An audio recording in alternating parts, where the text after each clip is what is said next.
پھر اسی مہینے میں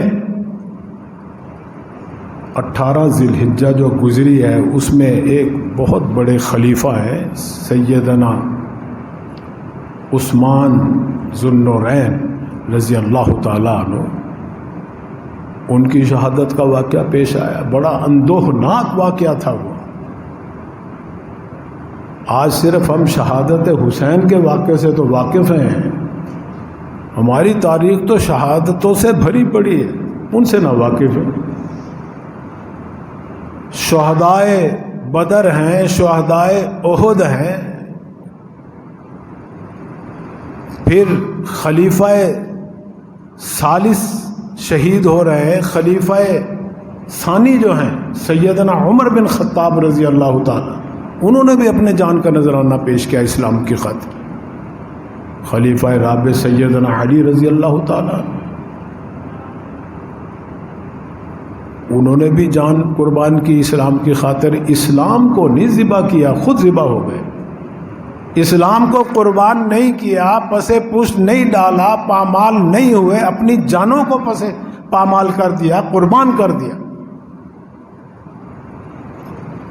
پھر دیکھو سیدنا عمر بن خطاب، یہ یکم محرم جب آئے گی، اگرچہ حملہ تو ان پہ ہوا، قاتلانہ حملہ اسی مہینے کے آخر میں 29، 28، 27 انہی تاریخوں میں آپ پہ حملہ ہوا، اور جام شہادت جو نوش فرمایا وہ یکم محرم الحرام، یعنی نئے سال کا آغاز کا پہلا دن جو ہے وہ بھی ہماری شہادت سے بھرا ہوا ہے۔ پھر آگے چلیے 10 محرم الحرام جس کو یوم عاشورہ کہا جاتا ہے، اس میں خانوادہ نبوت شہداء کربلا کے جانوں کا نذرانے پیش کرتے ہوئے نظر آ رہے ہیں۔ تو بھئی اس سے سبق یہ ملتا ہے کہ پہلا مہینہ بھی قربانیوں سے بھرا ہوا، آخری مہینہ بھی قربانیوں سے بھرا ہوا ہے۔ اس کا مطلب ہے اسلام کی جتنی تاریخ ہے، 1400 سال سے زیادہ کی جو تاریخ ہے، وہ سب مسلمانوں کے خون سے، قربانیوں سے، شہادتوں سے بھری پڑی۔ آج بھی آپ دیکھ لیں، روئے زمین پر جہاں کہیں خون بہہ رہا ہے، مسلمان کا بہہ رہا ہے، مسلمان۔ ابھی ماضی بعید کی بات نہیں کرتا، ماضی قریب میں ہی دیکھ لیں آپ، یہ افغانستان میں کتنا خون بہا مسلمانوں، خود پاکستان میں بھی مسلمانوں کا کتنا خون بہا، سب صرف اس لیے کہ ان کی نسبت اسلام کے ساتھ ہے، یہ مسلمان ہیں، یعنی مسلمان سے پوری دنیا ڈرتی ہے۔ ابھی یہ وہ مسلمان نہیں ہے جو 1400 سال پہلے کے تھے۔ اس گئے گزرے دور میں بھی اسلام کے اندر اتنی طاقت ہے، ایمان کی اتنی قوت ہے جو ایٹم سے بھی زیادہ بڑھ کر ہے۔ ایٹمی قوت والے ممالک ہم سے اور آپ سے ڈرتے ہیں کہ مسلمان جو ہے نا، کیوں ڈرتے ہیں؟ انہیں پتہ ہے کہ جان کی پرواہ نہیں کرتے۔ تو ہماری تو تاریخ بھئی ساری بھری پڑی ہے۔ کس علامہ اقبال رحمۃ اللہ علیہ نے صحیح فرمایا، فرمایا کہ غریب و سادہ اور رنگین ہے داستان حرم، غریب و سادہ اور رنگین ہے داستان حرم، نہایت اس کی حسین ابتدا ہے اسماعیل۔ اسماعیل علیہ السلام سے جو شروع ہو رہا ہے ملت ابراہیمی کے اندر، دین ابراہیمی کے اندر، آج تک وہ شہادتوں کا سلسلہ جاری ہے۔ پھر اگر آپ آقائے دو جہاں سرکار دو عالم صلی اللہ علیہ وسلم کی زندگی پر بھی نظر ڈالیں تو آپ کا بے شمار لقب ہیں آپ کے، اللہ نے بھی بڑے خطاب دیے آپ کو، لوگوں نے بھی بڑے، الصادق الامین یہ بھی آپ کا لقب ہے، بڑا مشہور لقب ہے، اور یہ کفار اور مشرکین مکہ نے دیا آپ کو الصادق الامین، کسی کورٹ نے نہیں دیا، عدالت نے نہیں دیا۔ عدالتوں کے فیصلے تو مسلط پر مبنی ہوتے ہیں، لیکن یہ تو دشمنوں نے دیا آپ کو کہ کبھی نہیں جھوٹ بولا آپ نے، آپ صاحب امانت ہے، کفار کے مشرکوں دشمن بھی آپ امانت اپنے پاس، بینک آپ کو بنایا ہوا تھا، کیونکہ کوئی خطرہ نہیں تھا آپ کہ یہ ہمارا پیسہ کھا جائیں گے۔ ہر کسی ہجرت بھی کی تو پیچھے آدمی چھوڑ کے گئے، ذمہ دار چھوڑ کے گئے کہ یہ امانتیں سپرد کر کے پھر آپ آنا۔ تو میں عرض یہ کر رہا تھا کہ سرکار دو عالم صلی اللہ علیہ وسلم کا ایک لقب جس سے بہت سے لوگ ناواقف ہیں، خود صحابہ کرام کو بھی علم نہیں تھا اس کے بارے میں، اس لیے کہ ایک مجلس میں آپ تشریف فرما ہیں، صحابہ بھی موجود ہیں، ایک یہودی آیا وہاں کھڑے ہو کر مخاطب کر رہا ہے آپ کو۔ اب چونکہ آپ کو رسول تو مانتے نہیں تھے، وہ دور سے کھڑے ہو کہتا ہے کوئی کام تھا اپنی طرف متوجہ کرنے کے لیے حضور صلی اللہ علیہ وسلم کو مخاطب کر رہے ہیں، یبن الذبیحین، یبن الذبیحین، یعنی میری طرف متوجہ ہو، میری بات سنو۔ حضور صلی اللہ علیہ وسلم نے جب یہ الفاظ اس کے سنے مسکرا پڑے، حدیث میں آتا تبسم فرمایا ہے۔ اب صحابہ جو سن رہے تھے وہ تو عربی زبان تھے، وہ تو سمجھ گئے، آپ نے تو ابھی ترجمہ بھی نہیں اس کا آتا ہوگا کہ کیا مطلب ہے اس کا، وہ سمجھ گئے، وہ بڑے حیران ہوئے کہ یا رسول اللہ یہ کس الفاظ سے آپ کو مخاطب کر رہا ہے؟ یبن الذبیحین، ترجمہ اس کا ہے اے دو ذبیحوں کے بیٹے میری طرف دیکھو۔ آپ صلی اللہ علیہ وسلم سے پوچھا گیا کہ یا رسول اللہ اس کا کیا مطلب؟ فرمایا کہ ہاں، کیونکہ وہ بھی تو دین سماوی سے تعلق رکھتے تھے نا، یہودی جو ہے تورات نازل ہوئی ہے اس میں سارا ذکر ہے انبیاء علیہ السلام کا، دین کا، شریعت کا، اسے علم تھا، اس لیے اس نے وہ لقب حضور اکرم صلی اللہ علیہ وسلم کے بولا۔ ہو سکتا ہے ان کی کتاب کے اندر موجود ہو یہ لقب، کیونکہ حضور صلی اللہ علیہ وسلم کے اسم مبارک بھی ان کی کتابوں میں موجود ہے کہ آخری نبی ہوگا اور یہ اس کی علامات ہوں گی، یہ نشانات ہوں گے، یہ اس کا نام ہوگا، یہ مولد ہوگا، یہاں پیدا ہوگا، یہاں وہ ہجرت کرے گا، یہ ساری باتیں ان کے کتابوں میں موجود ہیں۔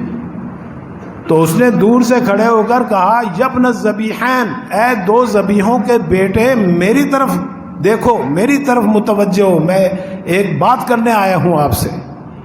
آپ نے بات سنی اس کی، لیکن جب سنا تو مسکرائے۔ بعد میں لوگوں نے جب پوچھا تو آپ نے پھر اس کا پورا واقعہ بتایا کہ ابھی مجھے ابن الذبیحین اس لیے کہا جاتا ہے، دو ذبیح اس لیے کہ ایک تو میرے جد امجد ذبیح اللہ ہے سیدنا اسماعیل علیہ السلام، سرکار تو عالم صلی اللہ علیہ وسلم کا سلسلہ نسب جو ہے چلتا چلتا حضرت ابراہیم علیہ السلام، اسماعیل علیہ السلام پہ ختم ہوتا ہے۔ فرمایا کہ ایک تو میرے جد امجد سلسلہ نسب میں ذبیح گزرے ہیں اور وہ ہیں اسماعیل علیہ ذبیح اللہ، اور بھائی دوسرے ذبیح اللہ میرے والد بزرگوار ہیں، میرے والد ماجد عبداللہ ہیں، وہ بھی ذبیح اللہ ہے۔ صحابہ کہنے لگے یا رسول اللہ یہ وہ ان کا تو علم ہے، ہمیں یہ کیسے ذبیح اللہ؟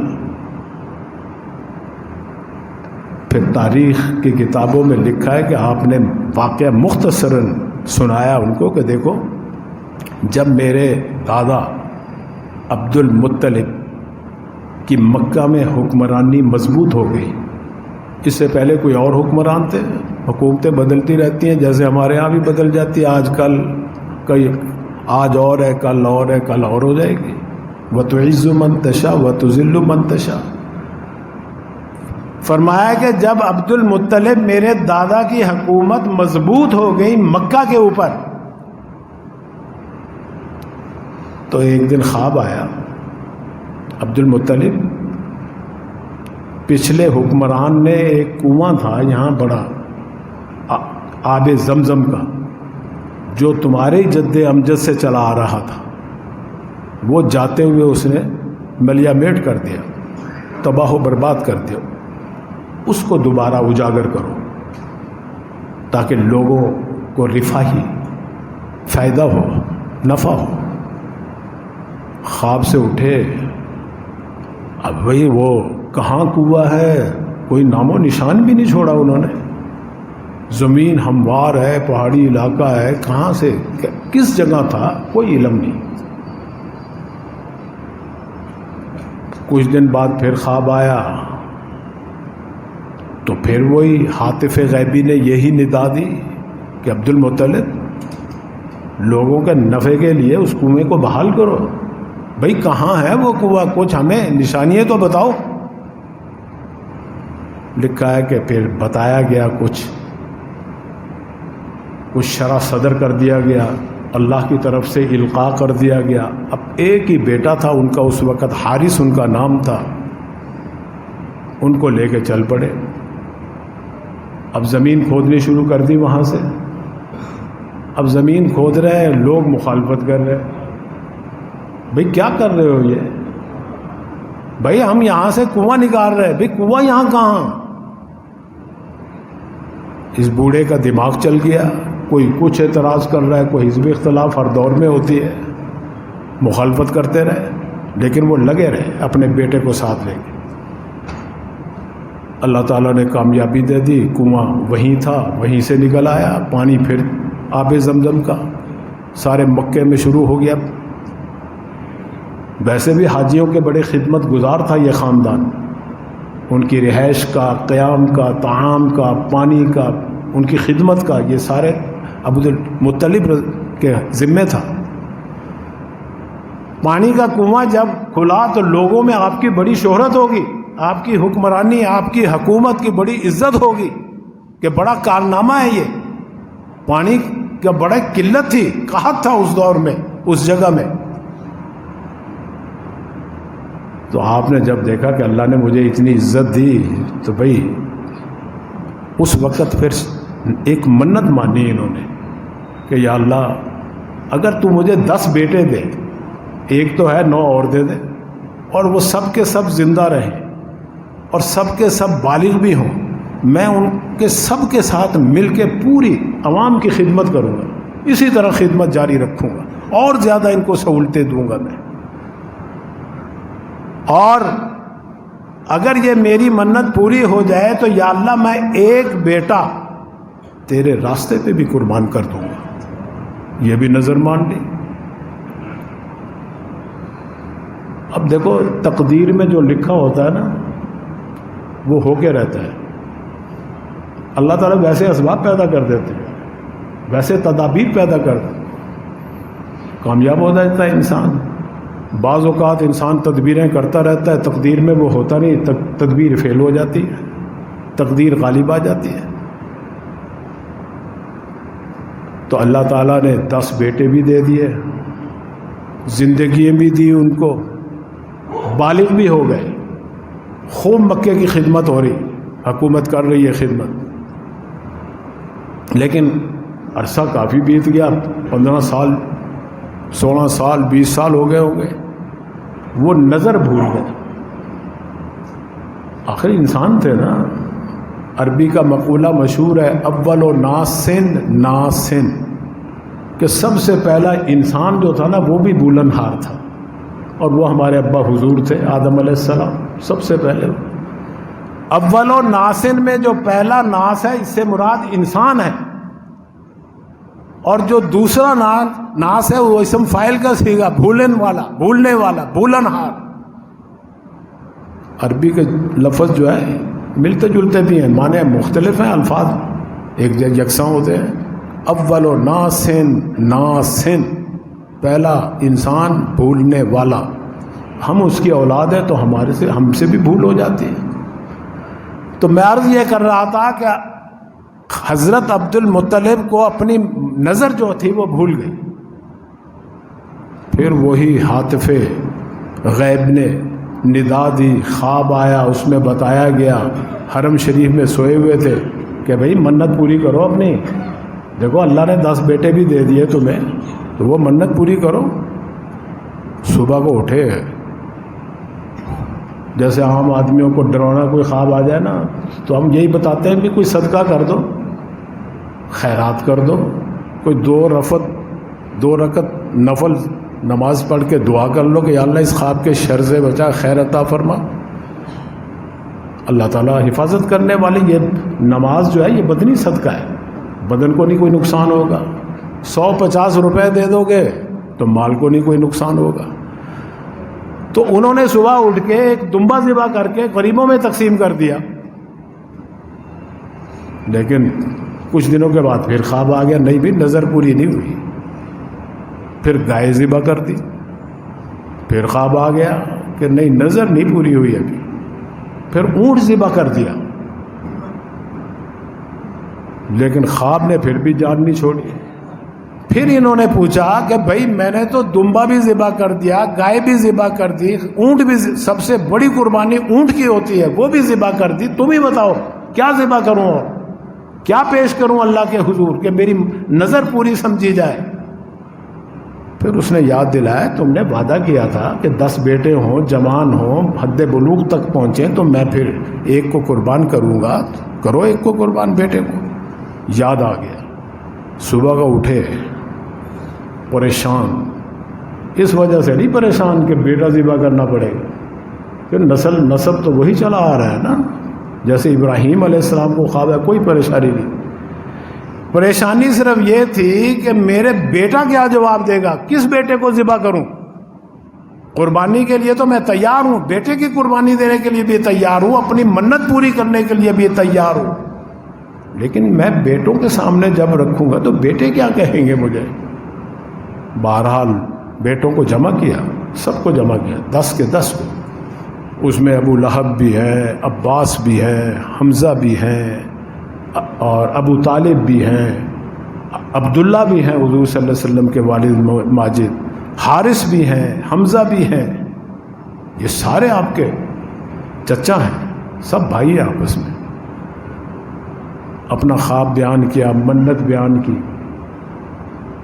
تو دیکھو خون تو وہی چلا آ رہا نا، ابراہیمی اسماعیلی خون۔ سب بیٹے کہنے لگے ابا جان پریشان نہ ہو، ہم سب راضی ہیں، جس کو چاہیں آپ قربان کریں، سب راضی۔ عبد المطلب کہنے لگے کہ نہیں ایسا نہیں، میں قرعہ ڈالوں گا، جس کا نام نکل آیا اس کو اللہ کے راہ میں قربان کروں۔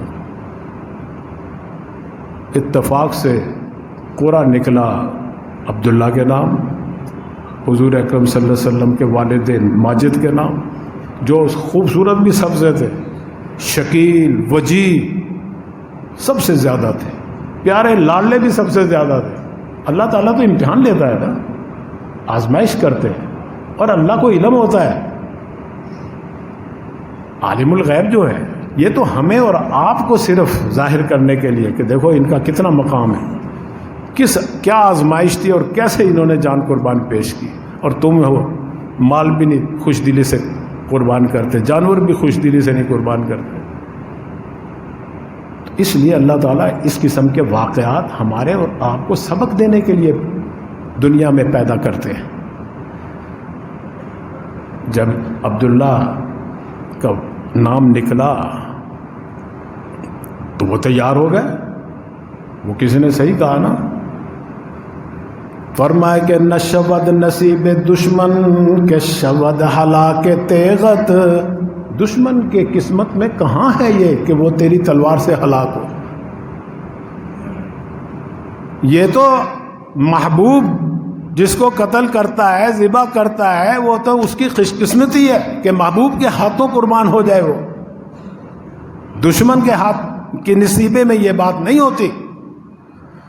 فرمائے کہ نشود نصیب دشمن کے شود ہلاک تیغت، نشود نصیب دشمن کے شود ہلاک تیغت، سر دوستاں سلامت کہ تو خنجر آزمائی، کہ سر سلامت رہے آپ خنجر آزمائیں۔ ابا جان میں حاضر ہوں، یہ تو میری خوش قسمتی ہے کہ میں اللہ کی راہ میں قربان ہو رہا ہوں، میرے نام جو پانسا نکل آیا، قرعہ نکل آئے، میری عزت افزائی ہے۔ اب باپ بھی خوش، بیٹا بھی خوش، جا رہے قربان گاہ میں جہاں ابراہیم اسماعیل جا رہے تھے وہیں یہ جا رہے ہیں. لیکن بھائی قریش والے آڑے آ گئے, کہتے نہیں ہم اس بیٹے کو ذبح نہیں ہونے دیں گے. اور ان کے ننیحال بھی مخالفت کرنے لگ گئے. حضرت عبد المطلب اڑے رہے, کہتے نہیں. بڑی مشکل سے لوگوں نے اس بات پہ راضی کیا کہ اچھا ایسا کرو کہ یہاں ایک کاہنہ رہتی ہے, ایک فلاں خاتون ہے, بڑی سمجھدار ہے, وہ کوئی نہ کوئی شریعت کے مطابق راہ بتائے گی تمہیں, ان سے جا کے مشورہ کر لو, اگر وہ کہے تو انہی کو قربان کر دینا. اس پہ راضی ہو کے چلو, اگر وہ شریعت کے مطابق ہمارے دین کے مطابق کوئی مسئلہ بتاتی تو عمل کر لیتے. گئے, جا کے بتایا سارا واقعہ. اس عورت نے پوچھا اچھا تم یہ بتاؤ کہ تمہارے دین ابراہیمی میں اگر کوئی کسی کو قتل کر دے ناحق, اس کا فدیہ کیا لیتے ہو تم؟ اس کی دیت کیا ہے, قیمت کیا ہے تمہارے یہاں؟ حاکم تو خود تھے, حکمران تو خود تھے, کہہ رہے جی ہم 10 اونٹ لیتے ہیں, اس ورثاء کو 10 اونٹ دیتے ہیں. کہنے کہ پھر ایسا کرو, ایک طرف عبداللہ کو کھڑا کرو, ایک طرف 10 اونٹ کھڑے کرو اور قرعہ ڈالو دونوں میں.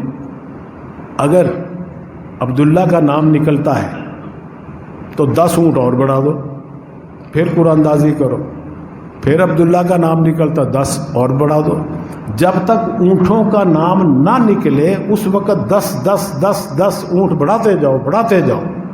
جب اونٹوں کا نام نکل آئے تو بس وہ فیصلہ ہوگا تمہارے دین کے اندر, اتنے اونٹ ذبح کر دو, عبداللہ کی جان بخشی ہو جائے گی. اس پر راضی ہو گئے. ایسا کرتے گئے. اصل میں یہ بھی اللہ ہی نے دل میں ڈالی نا کہ نور محمدی جو تھا وہ تو صلب عبداللہ میں تھا, کیسے ان کو قربان کرتے؟ انہوں نے پیدا ہونا تھا, ابھی اللہ کے نبی نے آنا تھا ان کی پشت سے. تو ایسا کیا تو کرتے رہے 100 اونٹ جب ہوئے اس وقت 100 اونٹوں کا نام نکلا قرعہ کے اندر. پھر عبد المطلب کہنے لگے نہیں میری ابھی تسلی نہیں ہوئی, ابھی دوبارہ ڈالتا ہوں. جب دوبارہ ڈالا پھر اونٹوں کا نام, 12 ڈالا پھر اونٹوں کا نام. تب جا کے راضی ہوئے, 100 اونٹ ذبح کیے اور غریبوں کو, یتیموں کو, مسکینوں کو, بیواؤں کو, وحوش کو, طیور کو, پرندوں کو, جانوروں کو, سب کو سیر بھر کے کھلایا کھانا. اس وقت سے دین عبداللہ دین ابراہیمی کہہ لو, اس میں بھی 100 اونٹ. پھر جب اسلام آیا تو اسلام نے بھی اس کو برقرار رکھا. بہت ساری باتوں کو اسلام نے, دین ابراہیمی والی باتوں کو برقرار رکھا ہوا ہے. آج بھی وہ شریعت ہے, شریعت محمدی بھی وہی ہے. آج بھی ناحق کوئی قتل کرتے تو 100 اونٹ دیت میں دینے پڑتے ہیں. تو یہ سرکار دو عالم صلی اللہ علیہ وسلم نے واقعہ سنایا ہے کہ دیکھو میرے والد ماجد عبداللہ وہ بھی ذبیح اللہ ہے, اور میرے جد امجد اسماعیل جو تھے وہ بھی ذبیح اللہ تھے. تو یہ دونوں مل کے اس کا تسنیہ بنتا ہے ذبیحین. تو میں ابن الذبیحین ہے, اس نے مجھے درست کہا. مزید تفصیل انشاءاللہ. واخر دعوانا الحمدللہ.